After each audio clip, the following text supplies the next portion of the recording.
Hi, എല്ലാവരും സുഖമായിട്ടിരിക്കുന്നു എന്ന് വിശ്വസിക്കുന്നു. സുഖമായിട്ടിരിക്കട്ടെ എന്ന് പ്രാർത്ഥിക്കുന്നു. 3-4 ദിവസം കഥയൊന്നും ഉണ്ടായിരുന്നില്ല. ഒരുപാട് പേര് വിളിച്ചിട്ടുണ്ടായിരുന്നു, ഒരുപാട് പേര് മെസ്സേജ് അയച്ചിട്ടുണ്ടായിരുന്നു. എന്തായാലും ഒരുപാട് സന്തോഷം തോന്നി. കാണാതായപ്പോൾ അന്വേഷണവുമായി വന്നതിൽ ഒരുപാട് സന്തോഷം. പ്രതികൂല കാലാവസ്ഥയിലെ കനത്തൊരിടി നമ്മുടെ സിസ്റ്റത്തിന് ഏറ്റു. ഹാർഡ് ഡിസ്കിന് കാര്യമായിട്ടുള്ള കേടുപാട് സംഭവിച്ചിരുന്നു. അത് റിക്കവർ ചെയ്യാനുള്ള ശ്രമത്തിലായിരുന്നു. ഇന്നാണ് അത് വിജയം കണ്ടത്. എന്തായാലും കാത്തിരുന്നതിന് ഒരുപാട് നന്ദി. എന്തു വന്നാലും കൂടെ നിൽക്കുന്ന, ഒരു ദിവസം കാണാതായില്ലെങ്കിൽ അന്വേഷിക്കുന്ന നിങ്ങളെയൊക്കെയല്ലേ എൻ്റെ ധൈര്യം. എൻ ജീവനിൽ. രചന മഞ്ചാടി. അവതരണം ഷാഹുൽ മലയിൽ. എഡിറ്റിംഗ് ഷെരീച്ച് പൂനൂർ. നിർമ്മാണം PNR ക്രിയേഷൻസ്.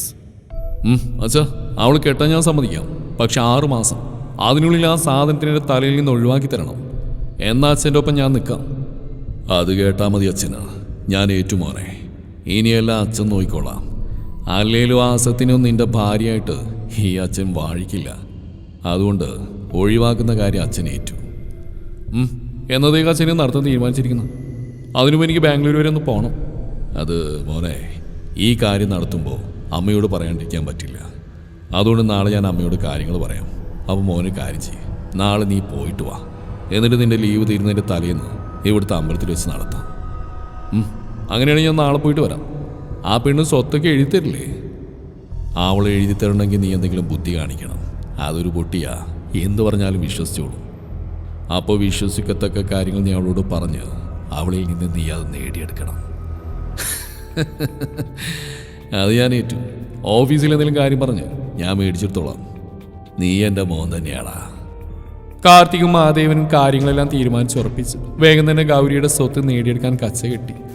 എന്നാൽ ഇതൊന്നും അറിയാതെ ആ സമയം ഗൗരി ഉറക്കത്തിലായിരുന്നു. അപ്പോഴും അവളുടെ ഉള്ളിൽ നിറഞ്ഞിരുന്ന പ്രാർത്ഥന തൻ്റെ അച്ഛനെ വേഗം കൊണ്ടുവരണേ എന്നതായിരുന്നു. പിറ്റേന്ന് രാവിലെ ഗൗരി പണികളെല്ലാം തീർത്ത് കോളേജിലേക്ക് ഇറങ്ങി. അവൾ ഇറങ്ങിയതിൻ്റെ പിന്നാലെ കാർത്തിക് റെഡിയായി വന്നു. മോനെ കാർത്തി, നീ എങ്ങോട്ടാ മോനെ പോകുന്നത്? അതമ്മ, ഞാൻ ബാംഗ്ലൂർ വരെ ഒന്ന് പോവാണ്, ഒരത്യാവശ്യം. അത് അപ്പം ഇനി 3 ദിവസം കൂടി ഇല്ലേ നിനക്ക്? പിന്നെന്താ പെട്ടെന്ന്? ഓ, അതില്ലേ അമ്മ, അത്യാവശ്യം എന്ന് പറഞ്ഞ് ഞാൻ അച്ഛനോട് പറഞ്ഞിട്ടുണ്ട്. അച്ഛാ, ഞാൻ ഇറങ്ങാട്ടോ, രാത്രിയോടെ എത്താം. ആ, എന്നെ മോൻ പോയിട്ട് വാ. അകത്തേക്ക് കയറി വരുന്ന മഹാദേവനെ കണ്ട് കാർത്തി പറഞ്ഞപ്പോൾ മഹാദേവൻ അതിന് മറുപടി നൽകി. ഒന്ന് ചിരിച്ച് തലയാട്ടി കാണിച്ച് കാർത്തി പുറത്തേക്ക് നടക്കുമ്പോൾ ഒന്നും മനസ്സിലാവാൻ നിൽക്കുകയായിരുന്നു സുചിത്ര. എന്താ ഇങ്ങനെ വായും തുറന്ന് നിൽക്കുന്നേ? അത് മോനെ എങ്ങോട്ടാ? അതവൻ അവൻ്റെ അച്ഛനായ എന്നോട് പറഞ്ഞിട്ടുണ്ട്. അത് മതി. ഇപ്പം നീ അമ്മയുടെ മുറിയിലേക്ക് വരിക, ഒരു പ്രധാനപ്പെട്ട കാര്യം പറയാനുണ്ട്. സുചിത്ര മഹാദേവന്റെ മറുപടിയായി തലകുലുക്കി. അവളിൽ നിന്ന് ഗൗരവത്തിൽ നോക്കിക്കൊണ്ട് അയാൾ മുത്തശ്ശിയുടെ മുറിയിലേക്ക് കടന്നു. പിന്നാലെ സുചിത്രയും. അമ്മേ. എന്താ ദേവാ? അത് ഞാൻ അമ്മയോട് ഒരു പ്രധാനപ്പെട്ട കാര്യം പറയാൻ വന്നാ. നീ പറ. അത് അമ്മ, കാർത്തിക് അവൻ നമ്മുടെ ഗൗരിയെ വിവാഹം കഴിക്കണം. അവൻ അവളെ ഇഷ്ടമാണെന്ന് എന്നോട് ഇന്നലെ അവൻ പറയുന്നു. ഭവ്യതയോട് അമ്മയുടെ കട്ടിലരിയെന്ന് പറയുന്ന മഹാദേവനെ കണ്ട് സുചിത്രയുടെ നെഞ്ചി പിടച്ചു. അവർക്ക് കേട്ട് വിശ്വസിക്കാൻ സാധിച്ചില്ല. കാർത്തിക് ഒരിക്കലും ഗൗരിയെ ഇഷ്ടപ്പെടില്ലെന്ന് അവൾക്ക് അറിയാമായിരുന്നു. പക്ഷേ തൻ്റെ ഭർത്താവ് പിന്നെ എന്തിനിങ്ങനെ പറഞ്ഞു എന്നത് അവർക്ക് വ്യക്തമായില്ല. മോനെ അറിഞ്ഞിട്ടാണോ ഇത്? മോളെ കാണുന്നതിന് അവന് പിടിക്കില്ല. പിന്നെ എന്താണ് ഏട്ടൻ അമ്മയോട് ഇങ്ങനെ പറയുന്നത്? ഒരു നിമിഷം കൊണ്ട് ഒട്ടേറെ സംശയങ്ങൾ സുചിത്രയുടെ ഉള്ളിലേക്ക് കടന്നുകൂടി. കാർത്തി, മോൻ പറഞ്ഞോ നിന്നോട് ഗൗരിയെ വിവാഹം കഴിക്കാൻ താല്പര്യമുണ്ടെന്ന്? ഊവമ്മേ, ഇന്നലെ രാത്രിൻ്റെ അടുത്ത് വന്നിരുന്നു പറയാൻ. 2 പേർക്ക് വിവാഹപ്രായമായില്ലേ? അപ്പം അമ്മയോട് സംസാരിച്ചിട്ട് പറയാമെന്ന് പറഞ്ഞു ഞാൻ. അവൻ അവളെ ഇഷ്ടമാണെങ്കിൽ നമുക്ക് നടത്താം. ഗൗരിയോടൊന്ന് ചോദിച്ചേക്കാം, അവൾക്ക് ഇഷ്ടക്കുറവ് വല്ലതും ഉണ്ടോ എന്ന്. അത് വേണോ അമ്മേ? ഗൗരി മോൾക്ക് ഇഷ്ടക്കുറവൊന്നും ഉണ്ടാവില്ല. അതുമല്ല, കാർത്തി ഓരോ തവണ വരുമ്പോഴും ഗൗരിയുടെ സന്തോഷ ഉത്സാഹം കാണുമ്പോൾ തന്നെ എനിക്ക് മനസ്സിലാവാറുണ്ട് അവൾക്ക് ഇഷ്ടമാണെന്നുള്ളത്. അങ്ങനെയാണെങ്കിൽ നടത്താൻ നമുക്ക്. എന്തായാലും കുട്ടികളുടെ ജാതകം നോക്കുക. എന്നിട്ട് അടുത്തെങ്ങാനും തീയതി ഉണ്ടെങ്കിൽ നടത്താം. നമുക്ക് വിളിക്കാൻ അധികം ആളുകളൊന്നും ഇല്ലല്ലോ. അമ്മ പറയുന്ന പോലെ ചെയ്യാം. ജാതകം നോക്കിയിട്ട് വരാം. എന്നാ അങ്ങനെ ആവട്ടെ. ശരി. മുത്തശ്ശിയോട് കാര്യങ്ങൾ സംസാരിച്ച് അയാൾ താൻ മനസ്സിൽ കണ്ട പോലെ തന്നെ ഓരോ വഴികളും മുന്നോട്ട് പോകുന്ന കണ്ട് സന്തോഷത്തോടെ മുറിക്ക് പുറത്തേക്ക് ഇറങ്ങി. കേട്ട കാര്യങ്ങളൊന്നും വിശ്വസിക്കാൻ സാധിക്കാതെ സുചിത്ര ധൃതിയിൽ മഹാദേവന്റെ പിന്നാലെ ഓടി. ഏട്ടാ. എന്താ? സുചിത്രയുടെ വിളി കേട്ട് പുരികം ചുളിച്ച് അയാൾ ഗൗരവത്തോടെ തന്നെ തിരിഞ്ഞു നോക്കി ചോദിച്ചു. അത് മോൻ സമ്മതിച്ചോ ഗൗരിയെ കല്യാണം കഴിക്കാൻ? അവന് മോനെ കാണുന്നേ ഇഷ്ടമല്ലല്ലോ. പിന്നെ പകുതിയിൽ നിർത്തി പേടിയോടെ ആദിയോടെ മഹാദേവനെ നോക്കി. നീ കൂടുതൽ കാര്യം ചിന്തിച്ചു കൂട്ടണ്ട. എൻ്റെ മോൻ്റെ പൂർണ്ണ സമ്മതത്തോടെയാ കാര്യങ്ങൾ ഞാൻ അമ്മയോട് പറഞ്ഞിരിക്കുന്നത്. പിന്നെ നീ ആ പെണ്ണ് വരുമ്പോൾ പറഞ്ഞ കാര്യങ്ങൾ ഉടനെ ഞാൻ ഈ കല്യാണം നടത്തും. അത്രയും പറഞ്ഞുകൊണ്ട് മഹാദേവൻ നടന്നു നീങ്ങുമ്പോൾ അയാളുടെ ഉള്ളിലെ പദ്ധതികൾ സുചിത്രയ്ക്ക് പിടികിട്ടിയിരുന്നില്ല. ഉച്ചയ്ക്ക് ശേഷം അമ്മയെ ബോധിപ്പിക്കാൻ വേണ്ടി ഗൗരിയുടെയും കാർത്തിയുടെയും ജാതകം എടുത്തിറങ്ങി മഹാദേവൻ. പണ്ട് മുതലേ എന്ത് പ്രശ്നങ്ങളിലും പരിഹാരം തേടി ചെല്ലുന്ന ജോത്സ്യൻ്റെ അടുത്തേക്ക് ചെന്നു. ജാതകങ്ങൾ അദ്ദേഹത്തിന് കൊടുത്ത് തീയതിയും പൊരുത്തമെല്ലാം നോക്കി. 10 6 പൊരുത്തേ ഉള്ളൂ. ജാതകങ്ങൾ തമ്മിലേ പറ്റിയ തീയതികൾ ഈ മാസത്തിൽ തന്നെയുണ്ട്. ഈ മാസം എന്ന് പറയുമ്പോൾ ഈ അടുത്ത ദിവസങ്ങളിൽ വല്ലതും ഉണ്ടോ? ഉള്ളിലെ താല്പര്യക്കേട് പുറത്തു കാണിക്കാതെ അയാൾ ചോദിച്ചു. അടുത്ത ദിവസങ്ങളായിട്ട് 2 തീയതികളുണ്ട്. അദ്ദേഹം മഹാദേവനത് പറഞ്ഞു കൊടുത്തു. അതിലയാളുടെ മുഖം തെളിഞ്ഞു. ഒരു തുക അദ്ദേഹത്തിൻ്റെ കയ്യിൽ കൊടുത്തോട് തിരിച്ചിറങ്ങാൻ തുടങ്ങിയ മഹാദേവനെ പിന്നിൽ നിന്ന് അദ്ദേഹം വിളിച്ചു. മഹാദേവ. എന്താ ഇനി എന്തെങ്കിലും? ഒരു കാര്യം കൂടെ ഉണ്ട്. ഗൗരിയുടെ ജാതകത്തിൽ 2ാം വിവാഹത്തിന് സാധ്യത കാണുന്നുണ്ട്. അദാസത്തിൻ്റെ ജീവിതത്തിലല്ല, എൻ്റെ മോൻ്റെ ജീവിതത്തിലാ 2 വിവാഹത്തിന് സാധ്യത. ഉള്ളിൽ അദ്ദേഹത്തിൻ്റെ വാക്കുകൾക്ക് വില കൊടുക്കാതെ പരിഹാസത്തോടെ പറഞ്ഞുകൊണ്ട് അദ്ദേഹവുമായി സംസാരിച്ചിറങ്ങി. നേരെ വീട്ടിൽ ചെന്ന അമ്മയോട് ജാതകത്തിലെ പൊരുത്തവും ഏറ്റവും അടുത്ത തീയതിയും പറഞ്ഞ് സംസാരിച്ചിറങ്ങി. ഉള്ളിലെ പകുതി ഭാരം അയാളുടെ കുറഞ്ഞു. ഇനി അവളുടെ സ്വത്തുക്കൾ മുഴുവനായി തൻ്റെ മോൻ്റെ പേരിൽ എഴുതിയെടുത്താൽ ആ ഭാരം പൂർണ്ണമായി വിട്ടുമാറും. സ്വയം പറഞ്ഞ് മുറിയിലേക്ക് നടന്നു. ബാംഗ്ലൂർ. കാർത്തി നേരെ താൻ താമസിക്കുന്ന ഫ്ലാറ്റിലേക്ക് കയറി 3ാം നിലയിലേക്ക് കയറി ചെന്നു. തൻ്റെ ഫ്ലാറ്റിലേക്ക് കയറാതെ അതിന് എതിർവശത്തുള്ള ഫ്ലാറ്റിന് മുമ്പിൽ ചെന്ന് ബെല്ലടിച്ച്. നിമിഷങ്ങൾക്കകം അതിൻ്റെ ഡോർ തുറന്നൊരു മോഡേൺ പെൺകുട്ടി പുറത്തിറങ്ങി. കാർത്തികിനെ കണ്ട വഴി അവളുടെ കണ്ണുകൾ തിളങ്ങി. സന്തോഷത്തോടെ അവനെ പുണർന്നുകൊണ്ട് പറഞ്ഞു, കാർത്തി, നീ ഇത്ര പെട്ടെന്ന് എത്തിയോ? I miss you Karthi. I really miss you Karthi. I love you dear. ഞാൻ നിന്നെ ശരിക്കും മിസ് ചെയ്തു ദിയ. 2 ദിവസം ആയെങ്കിലും. എനിക്കറിയായിരുന്നു നീ ഭാഗത്തേക്ക്. പെട്ടെന്നൊന്നും പോകാമെന്ന് വിചാരിക്കേണ്ട കേട്ടോ എൻ്റെ കാർത്തി. അങ്ങനെ ഞാൻ പോകും. എൻ്റെ ഫ്ലാറ്റിൽ പോലും കയറാതെ ഞാൻ ആദ്യം ഇങ്ങോട്ട് വന്ന് നിന്നോട് ഇമ്പോർട്ടൻ്റ് ആയിട്ടുള്ളൊരു കാര്യം പറയാനാണ്. അതൊക്കെ പറയാം. അതിനുമ്പ് എനിക്ക് നിന്നെ വേണോണ്ടോ? 2 ദിവസമായിട്ട് നീ ഇല്ലാണ്ട് പറ്റുന്നുണ്ടായിരുന്നില്ല. വാ കാർത്തി. വശ്യമായി കീഴ്ച്ചുണ്ട് കടിച്ച് അവളിലേക്ക് തൻ്റെ ശരീരം അമർത്തിക്കൊണ്ട് ദിയ പറഞ്ഞപ്പോൾ അവളിൽ നിന്ന് വമിക്കുന്ന പെർഫ്യൂമിൻ്റെ മണം അവൻ്റെ സിരകളിൽ രക്തം ചൂട് പിടിപ്പിച്ചു. അവൾ ഇടുപ്പിലൂടെ പൊക്കിയെടുത്ത് ആവേശത്തോടെ അവളുടെ ചുണ്ടിലേക്ക് ആഴ്ന്നിറങ്ങിക്കൊണ്ട് അപ്പോൾ തന്നെ കാർത്തി അവളെയും കൊണ്ട് എന്നും തങ്ങൾ യൂസ് ചെയ്യുന്ന മുറിയിലേക്ക് കടന്നു. ഇവളാണ് ദിയ കറിയാച്ചൻ. കാർത്തികിൻ്റെ 2 വർഷത്തെ പ്രണയം. ഒരേ ഫീൽഡിൽ ജോലി ചെയ്യുന്നവരാണ് ഇവർ 2 പേരും. പരസ്പരം അടുത്ത് സൗഹൃദം സ്ഥാപിച്ചു. പിന്നീട് അത് പ്രണയത്തിലേക്ക് കടന്നു. 2 പേരുടെയും ഫ്ലാറ്റ് ഓപ്പോസിറ്റ് ആയിട്ടാണ്. എങ്കിലും എല്ലാ ദിവസങ്ങളിലും കാർത്തിയും ദിയ ഒരുമിച്ച് തന്നെയാണ് താമസവും മറ്റുമല്ല. ദിയയുടെ മാറിൽ നിന്ന് മുഖമുയർത്തി കാർത്തി ബെഡിൽ ചാരിയിരുന്നു. തളർന്ന് വിയർപ്പോടെ ബെഡിൽ കിടക്കുന്ന ദിയയുടെ മേലുള്ള പുതപ്പ് വലിച്ചെറിഞ്ഞ് അവനവളെ പൊക്കിയെടുത്ത് തന്നെ നെഞ്ചോട് ചേർത്തു. ഈ കാർത്തി അത് എടുത്തതാ.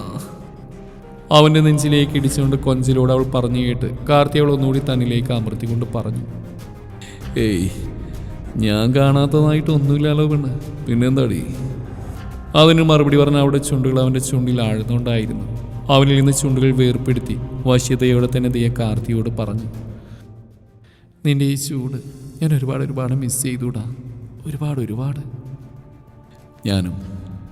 അവിടെ കവിളിൽ കൈവച്ച് പ്രണയത്തോടെ അവനും മറുപടി കൊടുത്തു.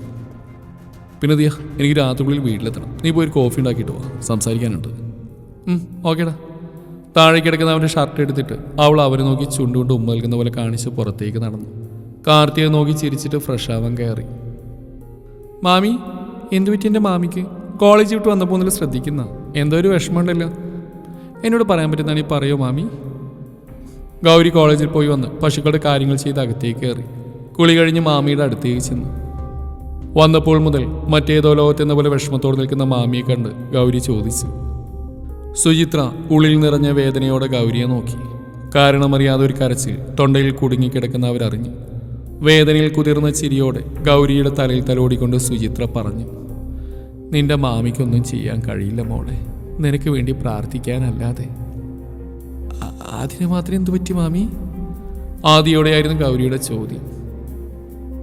നിന്റെ മുത്തശ്ശിയും മാമനും കൂടെ എൻ്റെ മോളുടെ കല്യാണം തീരുമാനിച്ചു. വരൻ ഈ മാമിയുടെ മോനും. എനിക്കറിയില്ല കുട്ടി ഇവിടെ എന്തൊക്കെയാണ് നടക്കുന്നതെന്ന്. തീർത്തും നിസ്സഹായായി നിൽക്കാനേ ഈ മാമിക്ക് കഴിയുന്നുള്ളൂ. ജാതകവും തീയതിയും എല്ലാം എടുത്തു എത്രയും പെട്ടെന്ന് നടത്തണമെന്നാ നിന്റെ മാമൻ. സുചിത്രയുടെ വാക്കുകൾ കേട്ട് ഗൗരിയുടെ ഉള്ളു പിടഞ്ഞെങ്കിലും വേദനയോടെ അവൾ സുചിത്രയെ നോക്കി ചിരിച്ചിട്ട് പറഞ്ഞു, മാമൻ തീരുമാനിക്കുന്ന പോലെ എനിക്ക് മറുത്തൊരു വാക്കുകളില്ല മാമി. എൻ്റെ ഈ ജീവിതം പോലും മാമൻ്റെ ദാനമല്ലേ. അതുകൊണ്ട് തന്നെ ഈ ഗൗരിക്ക് എതിർക്കാൻ കഴിയില്ല. വാക്കുകൾ ഇടറാതെ പറഞ്ഞൊപ്പിച്ച് ഗൗരി നിർജ്ജീവമായി തൻ്റെ മുറിയിലേക്ക് നടന്നു. എന്താ കാർത്തി, എന്താ എനിക്ക് ഇത്ര ഇമ്പോർട്ടൻ്റ് ആയിട്ട് പറയാനുള്ളത്? ബാൽക്കണിയിലെ ചെയറിൽ അവൻ്റെ മടിയിലായിരുന്നുകൊണ്ട് കാർത്തിയുടെ കഴുത്തിൽ ചുറ്റിപ്പിടിച്ച് അവൻ്റെ മുഖത്തേക്ക് നോക്കി അവൾ ചോദിച്ചു. ദിയ, അച്ഛൻ എൻ്റെ മാരേജ് തീരുമാനിച്ചു. കാർത്തി, നീ എന്തീ പറയുന്നേ? അപ്പം ഞാനോ? എൻ്റെ കാര്യം നീ അച്ഛനോട് പറഞ്ഞില്ലേ? അതോ ഞാൻ നിനക്ക് വെറും ടൈം പാസ് ആണോ കാർത്തി? ഏയ് ദിയ, ഞാൻ പറയട്ടെ.